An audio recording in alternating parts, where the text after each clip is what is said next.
Bismillahirrahmanirrahim. Assalamualaikum warahmatullahi wabarakatuh.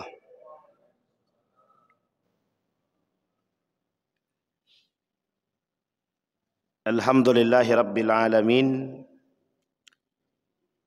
Alhamdulillahilladzi arsala rasulahu bil huda wa dinil haq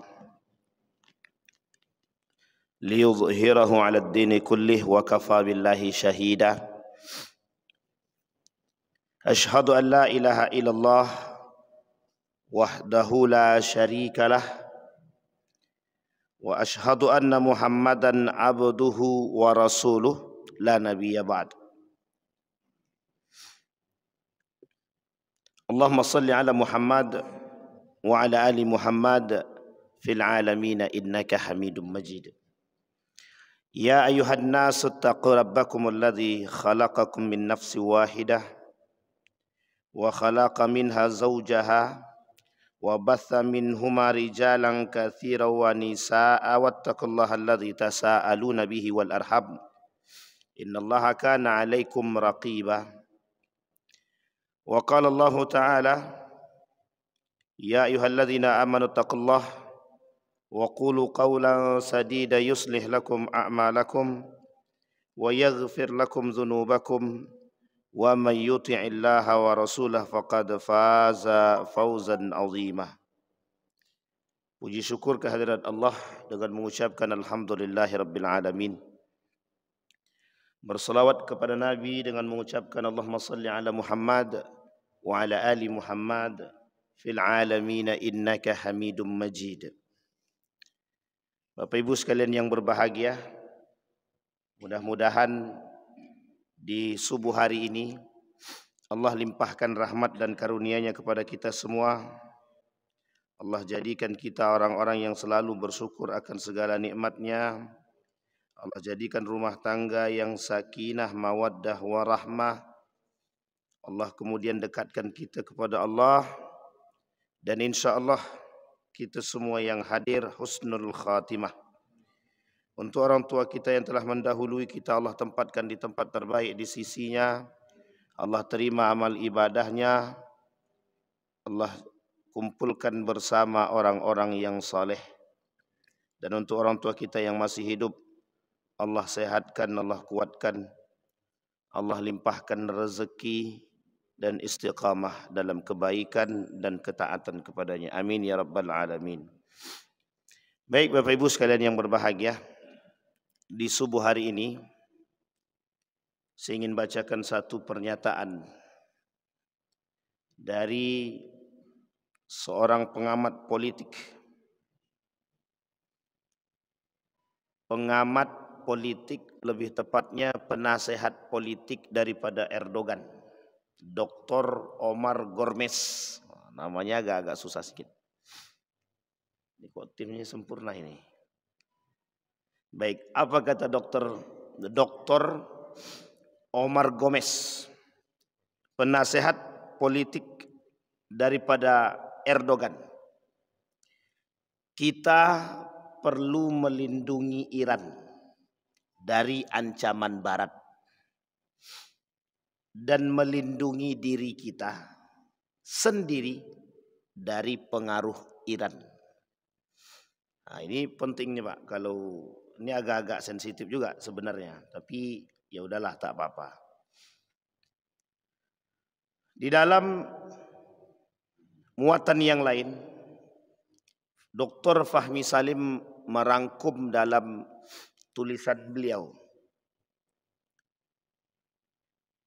Yahudi versus Syiah.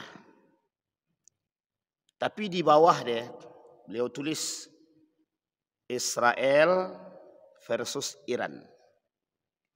Kita lihat, Israel menjajah Palestina saja 136.000 orang Palestina sejak tahun 1948. 1948 itu awal mula ketetapan negara Israel oleh PBB. 1947 akhir. Ya bisa dikatakan 1948 lah awal mula berdiri sejarah negara Israel. Jumlah pengungsi 2,5 juta orang Palestina. Tapi sekarang kita lihat ke sebelahnya, itu kan Israel. Di dalam Israel itu, di dalam benderanya ada garis atas, garis bawah. Sungai Nil, Sungai Dokhbah. Di tengah-tengah ada bintang. Jumlah bintang itu ada 6. 6 tersebut adalah 6 negara. Nanti mulai dari awal daripada dekat Dokhbah, perbatasan dengan Yerusalem, Israel itu sampai ke Mesir. Jadi itu harus menjadi daerah kekuasaan mereka. Itu inti daripada lambang bendera Israel. Kemudian kita lihat ke samping. Yang di samping ini Iran.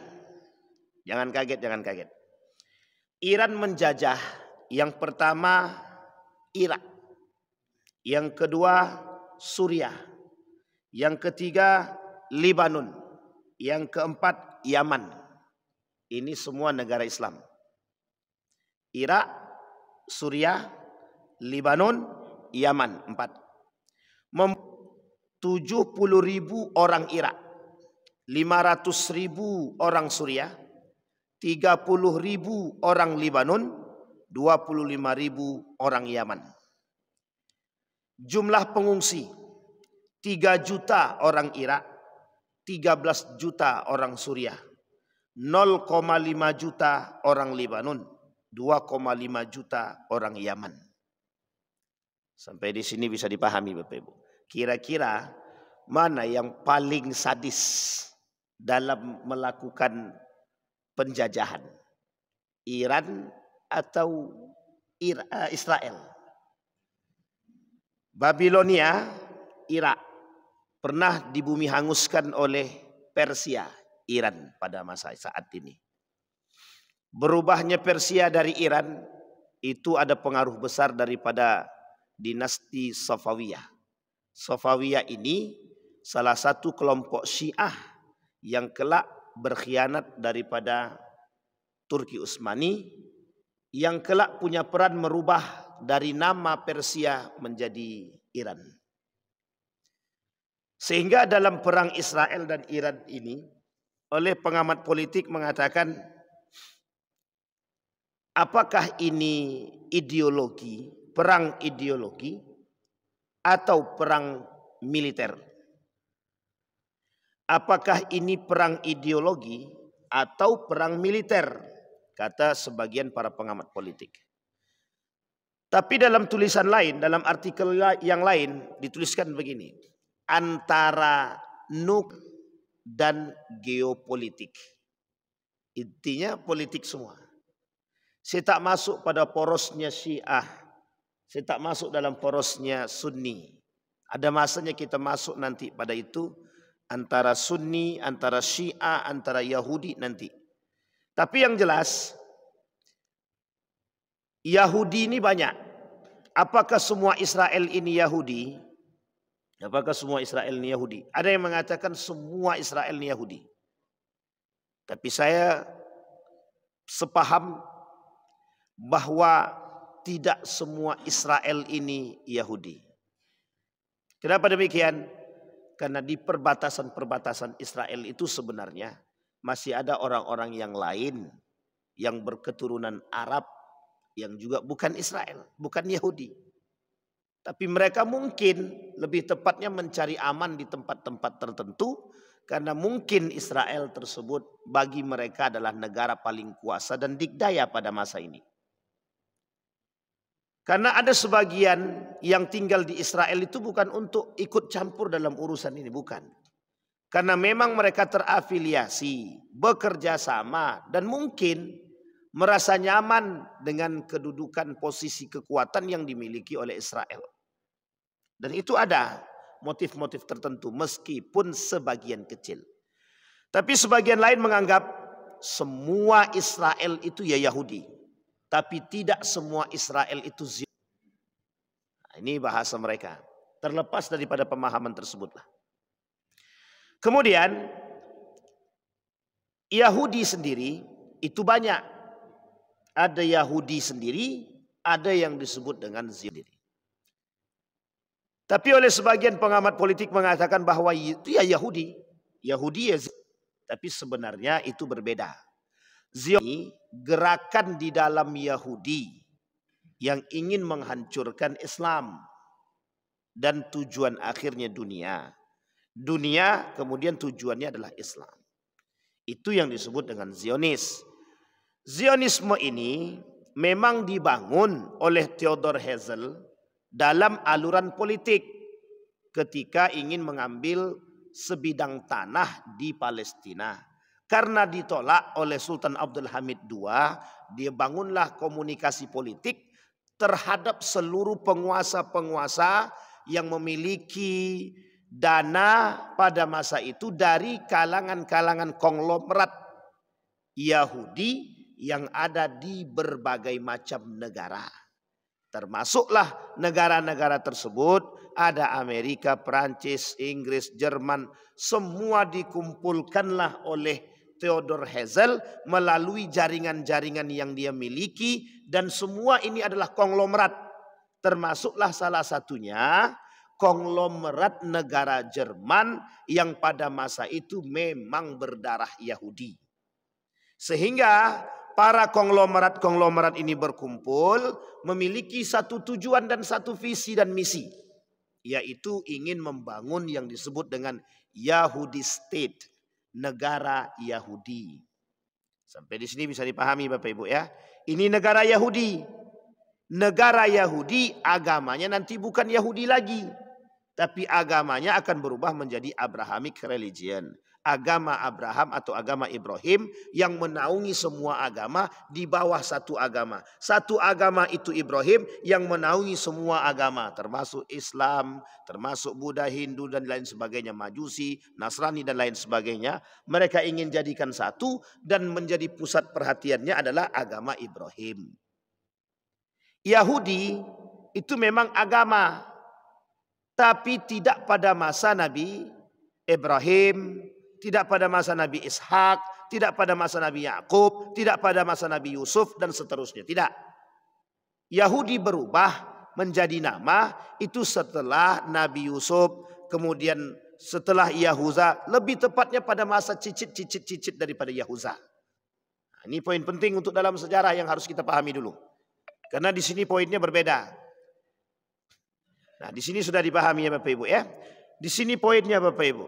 Maka Yahudi ini oleh Theodor Herzl tadi dikumpulkan, dibentuklah gerakan untuk merebut kekuasaan tadi, untuk menghancurkan dunia dan menguasai dunia, disebutlah gerakan Zionis. Nah, ini tujuannya untuk memang mencaplok tanah Palestina itu. Ini cuma tujuannya pada awalnya cuma itu. Mengambil tempat di Palestina agar bisa terbentuk negara Yahudi. Setelah itu baru mereka kuasai dunia secara utuh. Nah, sekarang pertanyaannya adalah, apakah semua Israel itu Yahudi? Apakah semua Yahudi itu Israel? Semua. Kalau kita merujuk pada pemahaman yang kedua tadi, bahwa semua Israel itu Yahudi, tapi tidak semua Yahudi itu Israel.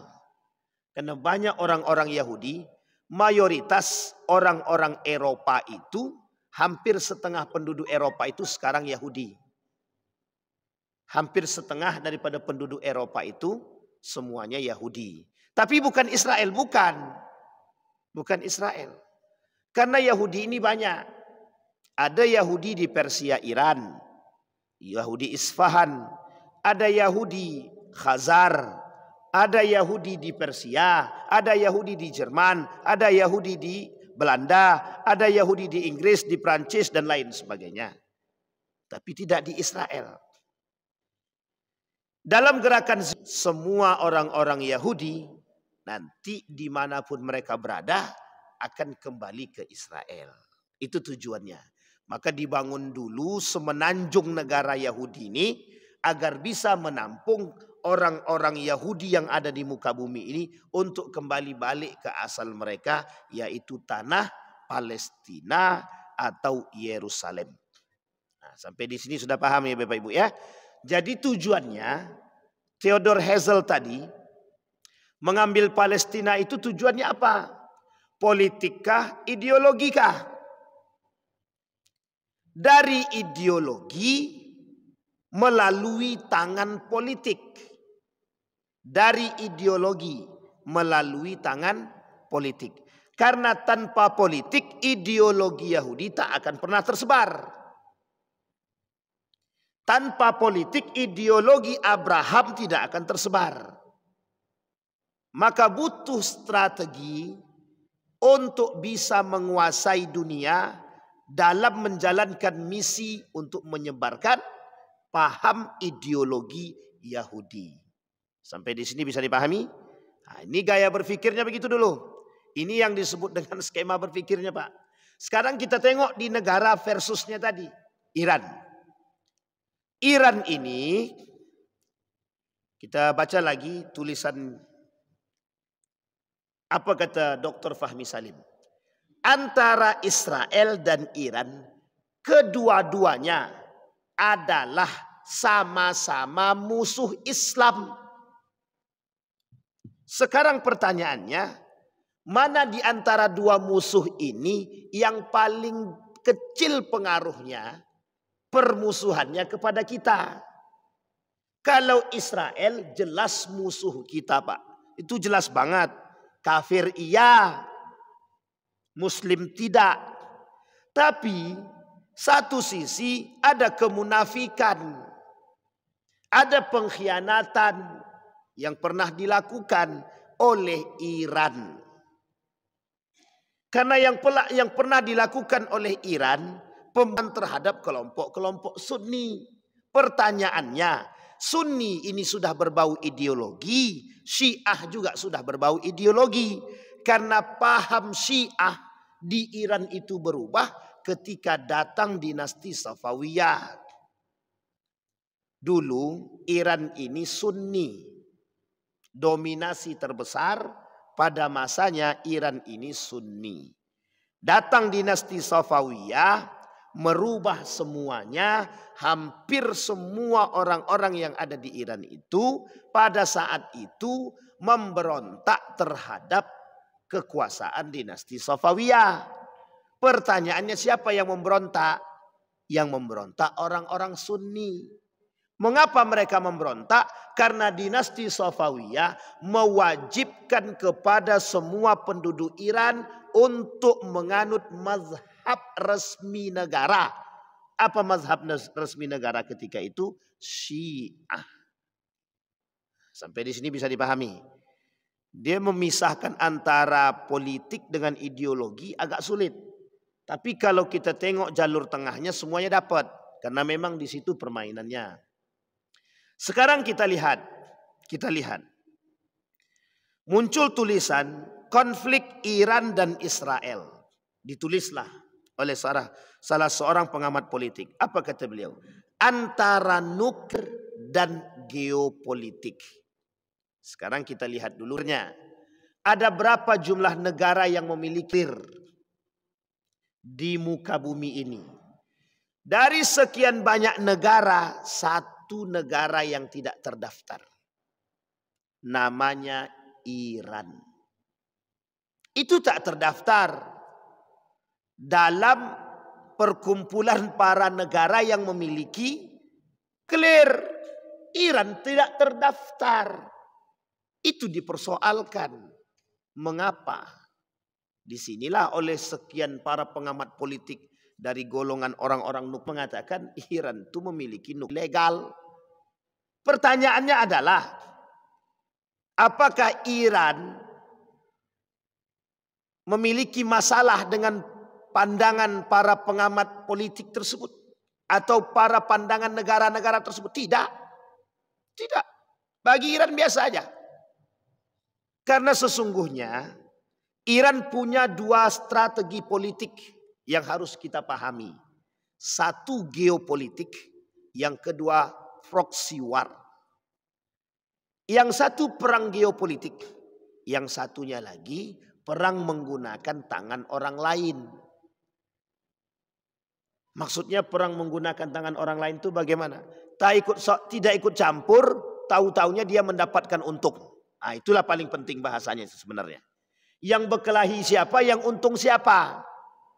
Sampai di sini bisa dipahami ya Bapak Ibu ya. Baik. Sekarang kita lihat lagi. Ini antara nuklir atau geopolitik. Atau antara nuklir dan geopolitik.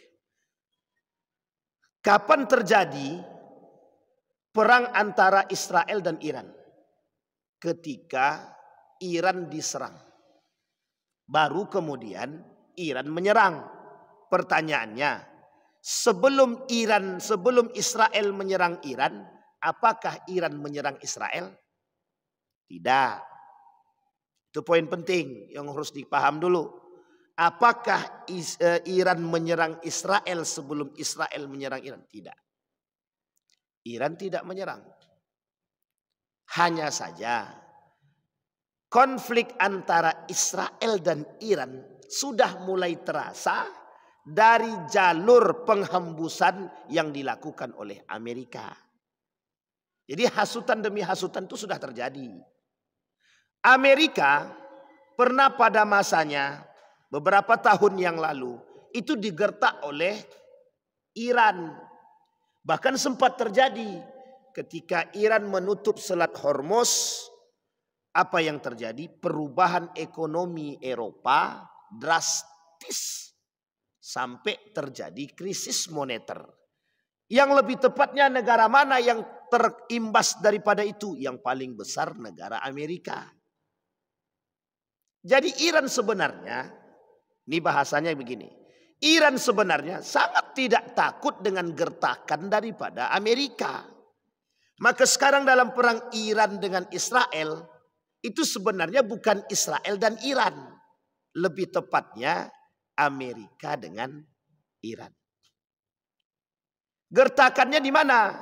Iran meluncurkan ingin tahu siapa dalang Israel. Akhirnya muncul juga kata bahasa para pengamat politik amartiran. Setelah dipancing, bumi hanguskan, muncul pernyataan resmi, akan kami hancurkan Iran, kata Donald Trump. Kita melihat ciutan-ciutan tersebut,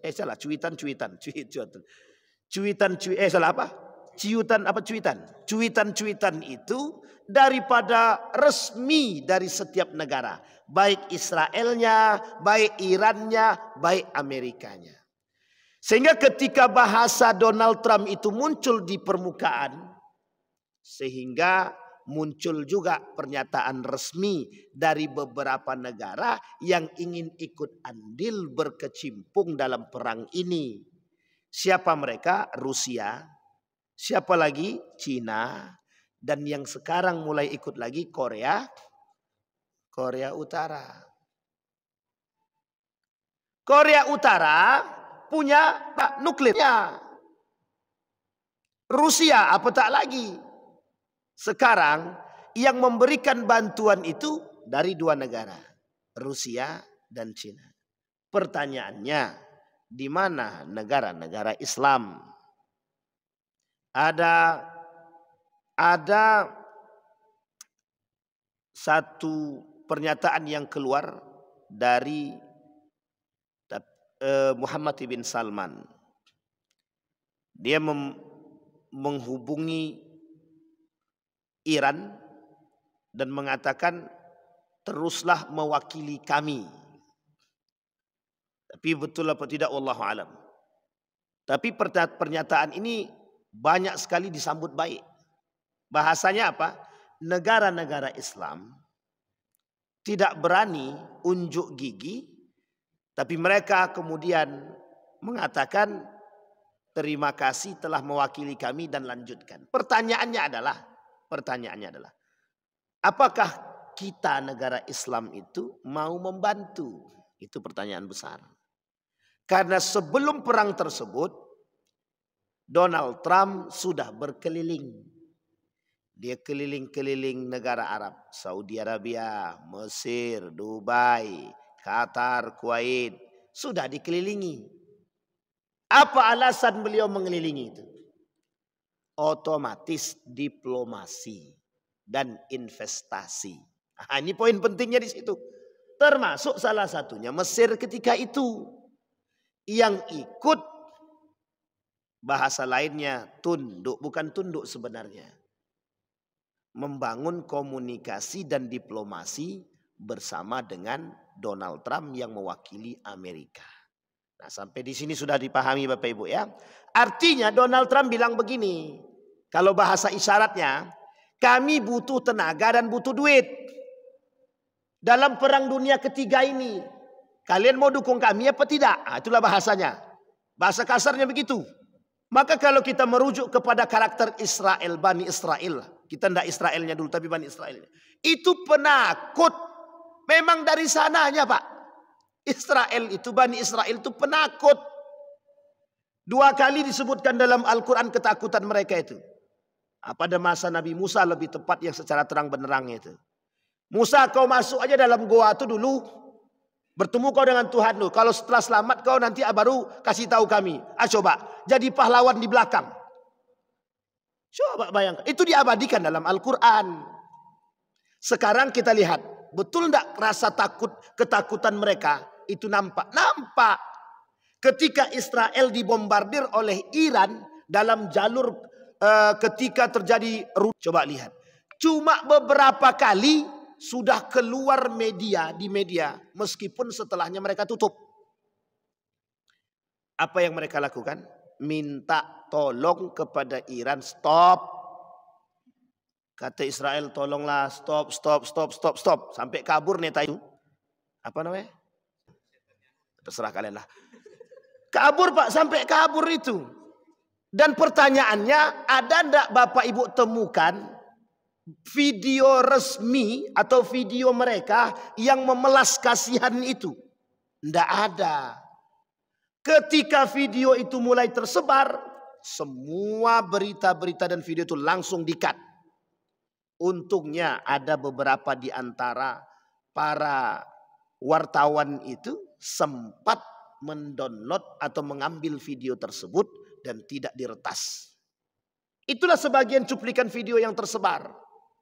Sampai itu bahkan mereka melakukan bendera setengah tiang. Saking ketakutannya Pak. Padahal itu baru beberapa hari. Belum sampai 1 bulan. Pertanyaannya bagaimana dengan Palestina? 1948 sampai hari ini. Berapa tahun Pak? Berapa tahun hitung? Itu sendirilah. 1948 mereka menguasai Palestina sampai hari ini. Coba bayangkan. Baru 12 hari, lebih tepatnya 2 pekan. Sudah kotar-katir Pak, Israel Pak. Hanya 1 negara. Tambah kemudian di belakang itu muncul 2 negara. Iran dan Turki ikut membombardir Israel. Maka Nabi tak salah Pak. Perkataan Nabi dalam hadis itu tak salah itu. Kata Nabi kelak akan muncul 3 kekuatan Islam. 1 Irak, 2 Yaman, yang ketiga Palestina atau Syam. Kekuatan pertama Irak. Ini didominasi para pengkhianat. Kalau kita rujuk kepada Irak, itu pengkhianat semua isinya dulu Pak. Dari dulu ya. Dulu. Masa khianat kepada Ali bin Abi Thalib. Masa khianat kepada Al-Hasan. Masa khianat kepada Al-Husain. Dan masa berkhianat pada masa Daulah Abbasiyah. Daulah Abbasiyah itu di mana tempatnya? Di situ juga. Sampai di sini bisa dipahami Pak ya. Kata para ulama dalam pemahaman hadis tersebut, jangan kesampingkan itu Irak. Tidak terlalu penting karena banyak para pengkhianat lahir dari situ. Kufah. Masanya Kufah, sekarang Irak, dulunya Babilonia. Kemudian yang kedua Yaman. Yaman ini negara yang selalu membantu dalam kebaikan. Meskipun tidak memiliki kekuatan yang lebih. Ada tercantum nama Iran memiliki nuklear. Ketika Yaman ini berantem dengan Saudi. Dengan beberapa negara Islam yang lain. Itu Yaman kotar-katir itu. Jadi kekuatannya tidak seutuhnya penuh. Tapi kemudian yang ketiga yang menjadi pusat perhatian kita itu ada di situ. Syam. Syam itu mencakupilah negara-negara tadi. Yordania, Libanon, Suriah, Palestina, Yerusalem. Kita ambillah 4 negara itu saja. Sampai di sini bisa dipahami Bapak Ibu. Di situ kekuatannya di situ. Pertanyaannya Iran masuk mana? Dalam hadis ini ada Irannya? Tidak ada. Irannya tak ada. Sampai di sini paham? Sekarang kita lihat lagi sejarah. Ini pokoknya bicara sejarah aja nih. Sejarah. Sekarang kita lihat sejarah. Sejarah Iran menghancurkan Irak. Iran paling berkuasa. Cara Iran menghancurkan Irak itu bukan dengan tangan Iran seutuhnya. Pengkhianatan orang Yahudi yang ada di Irak. Berkhianatlah Yahudi yang ada di Babilonia ketika itu dimanfaatkan oleh Persia sehingga Persia menang atas Babilonia. Ketika itu Persia sebenarnya tidak mengerahkan sebanyak-banyaknya kekuatan karena pengkhianatan yang sudah dilakukan oleh Yahudi ketika itu. Jadi mudah bagi Persia dihasutnya orang-orang Yahudi ini untuk berkhianat kepada Irak. Akhir yang terjadi berkhianat mereka. Sehingga pindah haluan Pak. Masuklah orang-orang Yahudi Babilonia ini pindah ke Persia. Nih lihat di sini Pak, poin pentingnya di sini. Poin pentingnya. Di Persia dibagi 2 mereka. Setengah tinggal di Persia, setengahnya pindah ke Yerusalem. Pertanyaannya, Persia pada masa itu membantu siapa untuk menaklukkan Yerusalem? Persia dalam satu misi dia juga pengen menaklukkan Palestina. Di mana letaknya? Di mana kita bisa lihat ketika dia menghancurkan Suriah. Poin ini Pak oleh para ulama, Libanon, Suriah itu bagian daripada Syam. Dan Syam ini dalam hadis Nabi itu sahih. Dari Syam ini lahir kekuatan umat Muslim. Mereka anggap itu mereka. Sampai di sini bisa dipahami? Artinya mental kekuatan perang dan menang yang dimiliki oleh Persia pada masa dahulu sampai hari ini terturunkan kepada Iran. Dan itu cikal bakal mereka pada masanya. Jadi kalau bertanya tentang Iran, Iran itu punya mental menang. Iran itu punya mental perang. Jadi dia selalu merasa diri dia kuat dari dahulu. Makanya dia tak pernah gentar. Oh Amerika mau datang. Datanglah. Mau lawan-lawanlah. Mau perang ayo. Semakin diajak berperang semakin dihancurkannya Israel tadi. Bukan semakin runtuh dia bukan. Memang ditantangnya betul. Ada sebagian pengamat itu mengatakan, pengamat politik, bahkan ada dari kalangan para ulama itu yang mengatakan Iran itu pasti menang terhadap Israel. Iran itu pasti menang terhadap Israel. Nah, coba bayangkan saking percayanya, karena Israel, ini kita lihat Pak, psikologinya secara psikologi. Israel itu tidak pernah punya psikologi kemenangan, itu tidak pernah. Israel ini tidak pernah punya psikologi berani, tak pernah. Tapi Iran memang mentalnya begitu. Persia, mulai dari Persia sampai jadi Iran. Memang begitu Pak. Memang mentalnya itu. Dulu pernah menguasai muka bumi ini Pak. Kekuatan Persia. Baca dalam sejarah. Siapa Persia terus? Iran Pak. Iran. Dan di Iran itu ada satu tempat memang khusus untuk orang Yahudi. Namanya Isfahan. Itulah yang disebut dengan Yahudi Isfahan. Yang kelak Dajjal keluar dari situ. 70.000 orang. Sekarang jumlahnya baru 15.000. Berarti butuh berapa banyak? Nah, jangan pindah ke sana kalian. Berapa banyak mereka butuh lagi? 15.000 menuju 70.000. Sekitar 55.000. Artinya mereka masih nunggu lengkap tuh Pak. Kalau udah 70.000 bisa jadi itu bahasa kiasan. Bisa jadi betul seperti itu. Artinya oleh sebagian pengamat politik, pengamat daripada hadis tersebut mengatakan kelak akan muncul dari Yahudi-Yahudi yang lain bergabung dengan Yahudi Isfahan untuk menjadi pengikut Dajjal. Nah, sekarang kita lihat Pak, pertanyaannya, Iran punya mental perang, Israel tidak punya mental perang. Israel psikologi penakutnya ada, Iran psikologi pemberaninya ada. Kira-kira dalam jalur frame seperti ini, kira-kira mungkin tidak Iran untuk takluk kepada Israel? Dalam jalur skema psikologi, mungkin tidak Iran takluk dengan Israel? Tidak. Tidak. Nah, sekarang pertanyaannya, kok bisa? Disinilah Pak yang disebut dengan geopolitik. Kenapa? Iran menguasai Selat Hormuz. Karena kekuatan Israel itu dari kalangan Yahudi Eropa. Kelemahan Eropa tersebut di mana? Selat Hormuz itu menghasilkan minyak, jalur lewat minyak. Ketika Selat Hormuz ditutup, hancur semua. Semua negara Eropa bingung mencari minyak kemana. Sampai di sini paham. Makanya kalau ditantang perang kami tutup, selesai. Terjadi Pak, Amerika pernah marah kepada Iran, ditutupnya Selat Hormuz. Apa yang terjadi? 1 bulan lebih namanya krisis moneter di Amerika. Itu gara-gara kata Iran, kalian masih ngajak berantem. Sehingga terbangunlah komunikasi. Termasuklah ketika itu Saudi Arabia juga ikut. Sekarang kan sudah boleh tuh orang-orang Iran masuk ke Mekah dan Madinah. Dulu banyak kasusnya Pak. Besok kita bahas persoalan Sunni Syiah ini di Masjid Mukminin besok, hari Selasa. Ini baru dalam Iran dan Israelnya. Dalam kancah politik mereka. Itu yang pertama. Ini yang disebut dengan permainan Iran dalam kaca geopolitiknya. Apa maksudnya? Iran sudah pernah menguasai negara-negara yang berada di sekitar Syam. Artinya sangat mungkin bagi Iran untuk kemudian membangun dan memulihkan komunikasi mereka dengan penduduk-penduduk ini. Baik Yordania, baik Libanon, baik Suriah. Kalau ini terbangun dengan baik, mudah bagi Iran untuk menghancurkan. Israel sangat mudik sekali Pak. Maka sebagian politik mengatakan, kami cuma bermain dengan Israel. Kami pengen tahu dalang Israel ini siapa. Kalau kita lihat Pak, secara penguasaan penjajahan Iran dengan Israel, jauh Pak.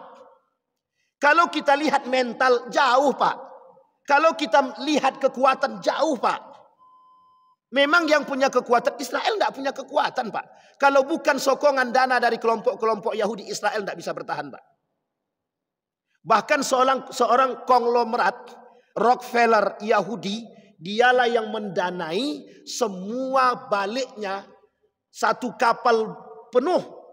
Bukan satu kapal ya, beberapa kapal itu. Orang-orang Yahudi Eropa balik ke Israel itu Pak. Pada tahun 1950-an. Setelah mereka punya negara Israel diakui oleh PBB. Yang ditolak oleh semua negara-negara Islam. Nah, coba bayangkan. Itu ada seorang donatur besar. Rockefeller itu dan dinasti-dinasti Yahudi yang lain mendanai pulangnya semua orang-orang Yahudi pada masa itu 1950-an itu ke Israel. Hanya untuk apa? Memperluas tempatan mereka. Coba bayangkan Pak. Bisa Bapak bayangkan cara mereka menguasainya kan? Kemudian disinilah Bapak Ibu. Ketika ada bahasa. Nih minta maaf ya. Kata Israel, Iran maafkan kami. Kami tahu kami salah. Itu memang sudah karakternya Bani Israel. Musa, tolong mintakan ampunkan kami kepada Tuhanmu. Sudah diampunkan, berkhianat juga. Nah, coba bayangkan, kurang apa? Itu Bani Israel Pak, bukan Israel sekarang. Israel sekarang lebih parah daripada Bani Israel yang dahulu. Bani Israel dahulu beriman dia kepada Allah. Sekarang tak mau dia beriman. Minta maaf kali dia, Iran stop, tetap juga dia tidak masuk Islam kan. Tapi dia tetap kafir Pak. Tetap kafir. Apa kata Iran? Kalian baru sebentar. Palestina udah lama, entar dulu. Kalau bahasa kitanya, entar dulu nikmati aja itu. Mengapa Iran kemudian tidak memiliki rasa kemanusiaan? Kalau kita tengok jalur kemanusiaannya, kita tengok jalur kemanusiaannya. Kata Iran, Palestina, Gaza, kami bersama mereka. Berapa lama? Ratusan tahun, 100 tahun lebih. Merasakan yang dilakukan oleh Israel. Kemudian dijawab, kata Israel, kami minta maaf, kami tahu kami salah. Kasihan anak-anak ini. Kata Iran, belum. Ntar. Dikasih Pak, dikasih. Pertama, kedua, ketiga, sampai ke-8 kali. Dan itu setiap dia berbicara, besok terjadi. Bentar lagi terjadi. Hanya jarak 2 menit, 3 menit. Coba bayangkan.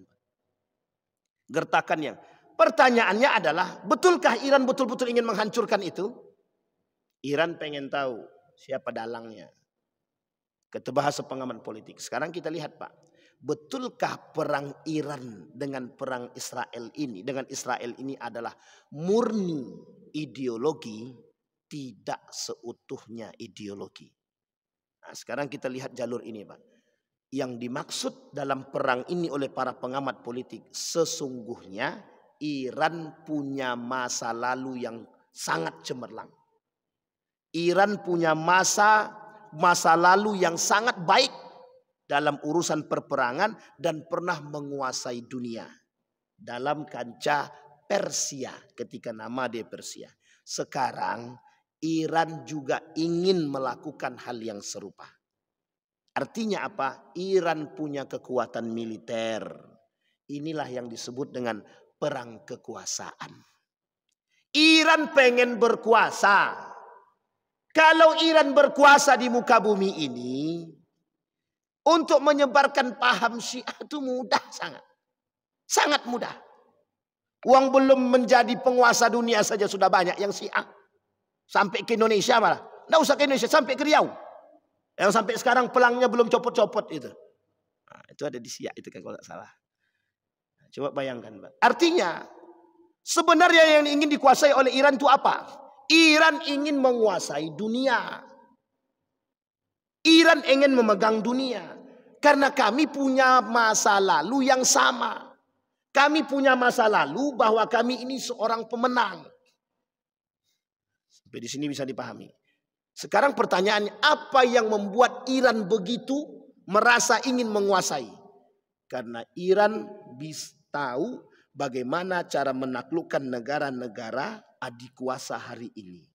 Di mana lewat jalurnya? Cuma jalur minyak. Karena satu-satunya jalur yang sehari ini memang diharapkan yang memang betul-betul dipegang oleh orang-orang Eropa. Maka ketika Donald Trump mengancam Iran, apa jawaban beberapa negara Eropa yang lain? Jangan sampai kami ikut. Jangan sampai kami ikut. Maksudnya apa? Jangan gara-gara Amerika kami kena imbas. Mesti Pak, mesti. Nah, di sini poin penting Pak. Kalau sempat itu terjadi, maka bisa dipastikan Iran akan mengambil tindakan itu. Tapi Iran belum mengancam tindakan itu. Belum. Kenapa belum? Karena perang belum berakhir. Karena perang belum sampai pada puncaknya. Yang baru ikut membantu baru satu negara. Masa Amerika sendiri? Belum yang lain. Coba bayangkan. Sampai segitukah mereka serius? Pertanyaannya adalah, adakah unsur ideologi dalam unsur politik yang dibangun oleh Iran? Ada. Ada. Kita tak pernah bisa menutup mata dengan perbuatan yang dilakukan oleh Iran terhadap kelompok-kelompok Sunni. Maka Bapak Ibu sekalian yang berbahagia, dari skema yang saya sampaikan tadi, setidaknya kita sudah bisa membuka. Sebenarnya perangnya Israel dan Iran ini perang apa? Ideologikah atau politikkah? Atau perang kekuasaan? Nah, kita mengambil frame ini tidak saya sebutkan secara zahir. Tapi sudah saya gambarkan dengan model kekuasaan yang dimiliki oleh Iran. Dan Iran punya mental. Nah, Bapak Ibu sekalian yang berbahagia, saya sampaikan dari pengamatan salah seorang pakar politik internasional. Iran punya kekuatan yang kekuatan Iran itu bisa menaklukkan negara-negara yang lain. Apa itu? Satu, Iran punya nuklir. Yang kedua, Iran punya diplomasi komunikasi yang tidak sama dengan yang lain. Nah, ini selalu dilakukan. Intinya, takiyahnya yang dimiliki oleh Syiah itu tidak hanya berporos pada ideologi, tapi juga dimanfaatkan oleh mereka dalam jalur politik. Jadi jangan salah, unsur pengkhianatan itu pasti ada. Maka bahasanya pengamat politik Erdogan tadi, penasehat politiknya tadi, kita harus menjaga Iran dari ancaman Barat, tapi kita juga harus menjaga diri dari pengaruh pahamnya Iran. Nah, sekarang Bapak Ibu boleh tengok nih, mohon maaf ya, bahasa Ali kita tutup. Hei orang-orang Sunni, kita bersatulah. Mari kita bersatu, jangan bercerai-berai. Eropa senang kita bercerai-berai. Betul Pak. Eropa sangat senang, Barat sangat senang kita bercerai-berai.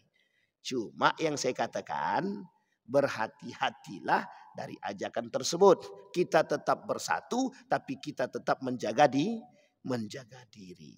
Nah, inilah poin penting dari apa yang kita sampaikan di subuh hari ini, bahwa kita umat Muslim ini ada satu pernyataan yang kemarin disampaikan begini. Hendaknya negara-negara Islam ini belajar dari kekuatan politiknya Iran. Belajar dari kekuatan militernya Iran. Kenapa demikian? Digoyang bagaimanapun tetap kuat dia Pak. Karena dia siap berperang, dia punya mental. Karena dia siap dengan segala hal, karena dia punya kekuasaan. Artinya Iran tak pernah takut dengan ancaman apapun. Iran tak pernah takut dengan siapapun. Kenapa demikian? Karena Iran tahu mereka-mereka yang di bawah ini hanya tangan yang digunakan oleh penguasa yang sesungguhnya. Itulah yang diinginkan oleh Iran. Dan Bapak Ibu sekalian yang berbahagia, oleh sebagian para pengamat akhir zaman, itu dikatakan bahwa inilah yang disebut dengan gerbang perang dunia ketiga. Dan keluarlah semua orang-orang yang ingin berperang, orang-orang yang ingin keberpihakan mereka di mana? Rusia, Cina resmi, Korea Utara resmi menyatakan sikap kami bersama Iran. Maka tak salah Pak ketika SBY menuliskan dalam Twitternya itu, apa kata SBY? Cuma 5 kepala negara yang bisa melakukan perdamaian.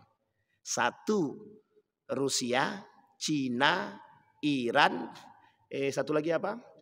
Amerika atau Israel. 5 Pak.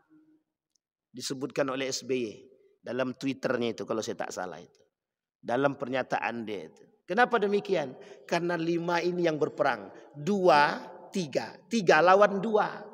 Rusia, Cina dan Iran, kemudian Israel bersama Amerika.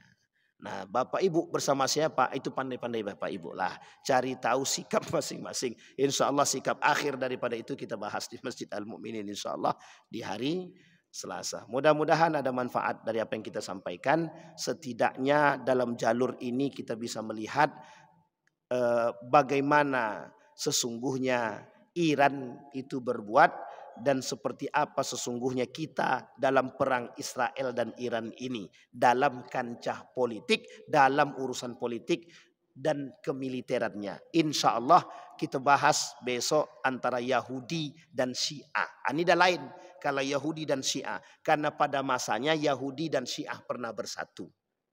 Yahudi dan Syiah pernah bersatu.